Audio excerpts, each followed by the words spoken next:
Hi everybody, it's James from the Evermore podcast, your Newcastle United podcast on the Evermore YouTube channel. We're back today with another rumour hazard video. I'm going to take you through another player linked with the club in this summer's window. I've got some great stats to show you today and what this player will potentially bring to the club if we go in for him. But before we go into that though, if you do like this video, please give it a like and hit that subscribe button to be notified whenever we put out any new content. We've just recently gone past the 1,000 subscriber mark, so thanks everyone for watching. And as always, please give us your thoughts in the comments section and let me know if you agree or disagree with us on this one. Right, let's take a look at Armando Broja.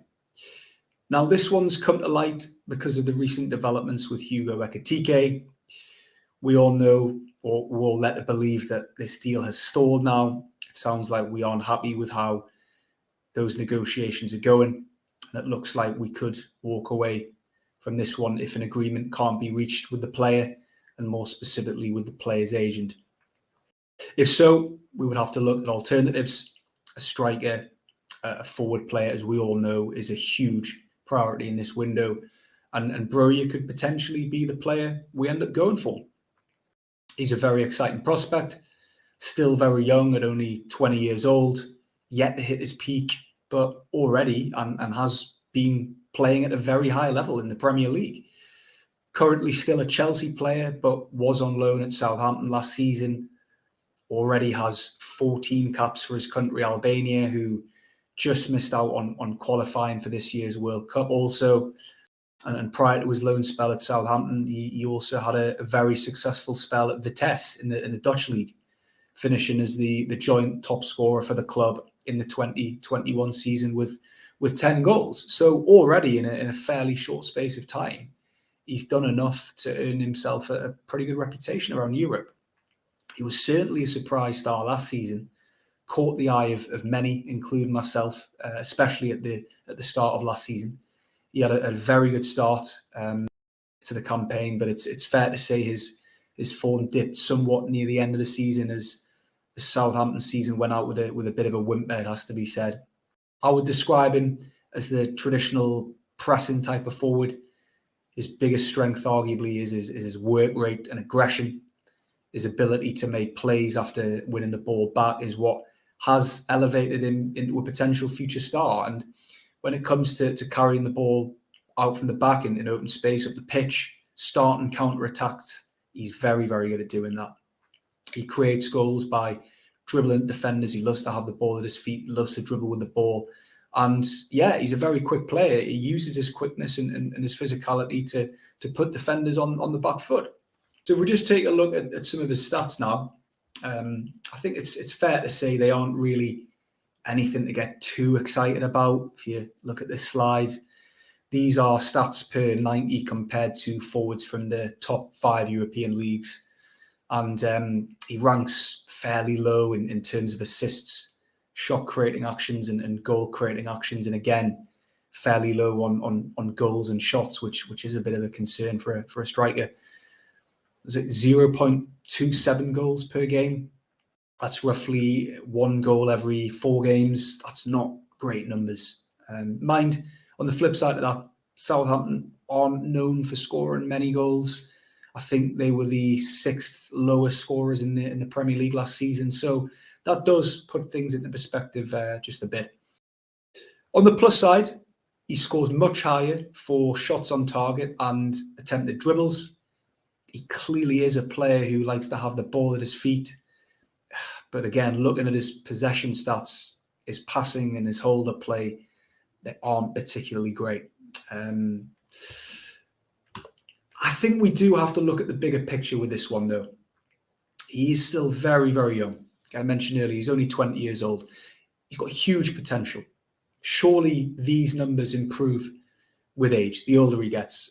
And these numbers improve with the more experience he gains and hopefully playing with better players around him, which he would be at Newcastle United under Eddie Howe.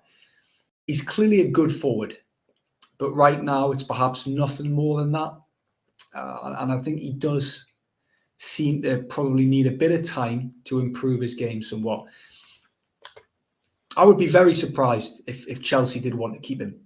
Looking at his underlying stats, he only really impresses in 3 areas: aerial wins, interceptions, and dribbles. And for a striker, that's not ideal, especially for a striker in a team like Chelsea. Given how dominant they are with the ball under Thomas Tuchel, he would need to be involved in the play a lot more if he's going to be given a chance next season. It's something Lukaku has been criticised heavily for, and so Broja would need to emulate possibly what Kai Havertz did in dropping deep at times to keep the ball moving. However, his skill set might not really allow for that.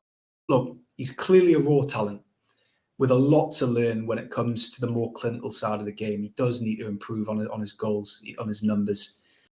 He does have a superb turn of pace and certainly has the strength and physicality to hold off defenders. And his temperament is clearly very good from what I've been reading about him. He always wants to improve his game. He always wants to learn. So there is something in there. And I've no doubt, as I said earlier, Eddie Hart would get the best out of him and improve his game dramatically. This one, as I said at the start of the show, is going to depend on the Ekitike deal. Both are similar types of player, certainly in terms of age and potential. And I think it's obvious Broja wouldn't necessarily be our first choice in terms of a striker, but sometimes in football you have to have alternatives in place and alternative targets lined up. And I would imagine, I would like to hope we have already made contact with Chelsea about his availability. Again, this is all going to depend on the fee. The fee needs to be right for us. It was reported back in March that Chelsea valued the player around the £50 million mark, £55 million mark, which is just ridiculous if you ask me. They're never going to get that kind of money for him. But we all know, a lot of things have changed at that football club since March. The new ownership will certainly not be spending the kind of money that Roman Abramovich was used to spending.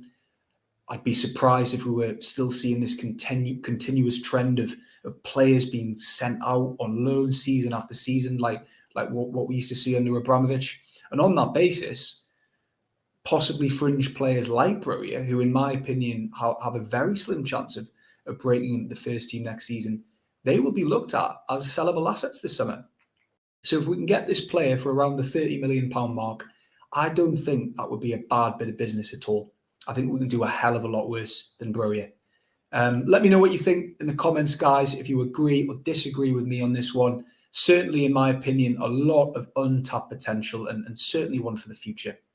But again, it's always going to come back to this Ekitike deal and what will happen with that. So that's about it from me today. Thanks again for watching, everyone. If you haven't already, please click that like and subscribe button. We really appreciate all the engagement, all the views, all the comments we've been getting recently. So stick with us through the summer. We've got plenty more on, and I'm sure there'll be several more of these videos over the next few weeks. And we've got some ever more specials lined up also. So watch this space. Thanks again for watching, everyone, and we'll see you next time. Take care. Bye-bye.